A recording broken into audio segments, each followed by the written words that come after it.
అల్లు అర్జున్ ఘటనపై సీఎం రేవంత్ మీద నటి మాధవీలత ఫైర్ అయ్యారు. అల్లు అర్జున్ చేసింది క్రైమ్ కాదని ఆయనకి తెలియకుండా జరిగిందన్నారు. అయితే ఆ ఘటన మీద సరిగ్గా స్పందించకపోవడం ఆయన చేసిన పొరపాటు అని చెప్పారు. తప్పుకు నేరానికి పొరపాటుకు చాలా తేడా ఉందన్నారు. ఎంతో కష్టపడి ఈ స్థాయికి చేరుకున్న రేవంత్ గలీజ్గా బిహేవ్ చేయడం సరికాదన్నారు. రేవంత్ రెడ్డి సార్కి కొన్ని సూటి ప్రశ్నలు అడుగుదాం అనుకుంటున్నా. ఇప్పటికే చాలా మంది అడిగేశారు, లేట్ అయిపోయింది. నేను కొంచెం బిజీగా ఉండడం వల్ల అడగలేకపోయినాను అనమాట. అన్నట్లు నిన్న మెదక్లో ఒక చిన్న పాపను రేప్ చేసిందంట. మరి అసెంబ్లీలో మాట్లాడతారా? ఓవైసీ అక్బరుద్దీన్ క్వశ్చన్ చేస్తాడా?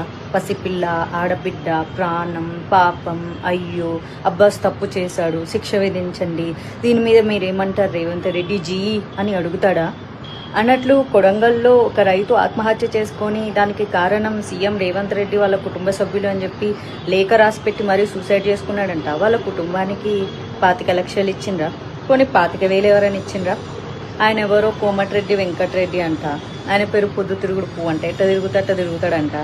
మరి మీరు ఆ రైతు ఇంటికి వెళ్ళి పరామర్శించి డబ్బులు ఇచ్చారా?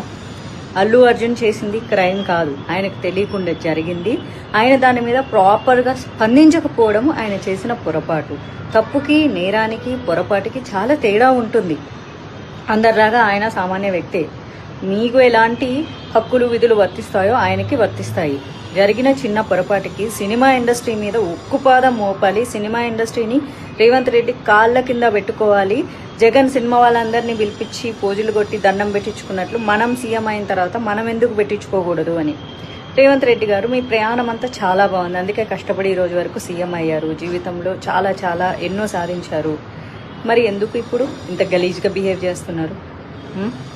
గురుకుల పాఠశాలల్లో చాలామంది విద్యార్థులు చనిపోయారు. ఏనాడన్నా మాట్లాడినా పాపాన పోలేదు. అందరికీ సమానంగా స్పందించండి, ఓకేనా? డైరెక్ట్గా బాధితులకు స్పందించకుండా సినిమా వాళ్ళ మీద పెత్తనం చెలాయించడానికి ఇప్పుడు దిల్ రాజును అడ్డం పెట్టుకొని పెత్తనం చెలాయించాలని చూస్తున్నారు కదా. ఏం చేస్తారు? సినిమా వాళ్ళ బతుకులు వచ్చి మీ కాలు మొక్కుతారు.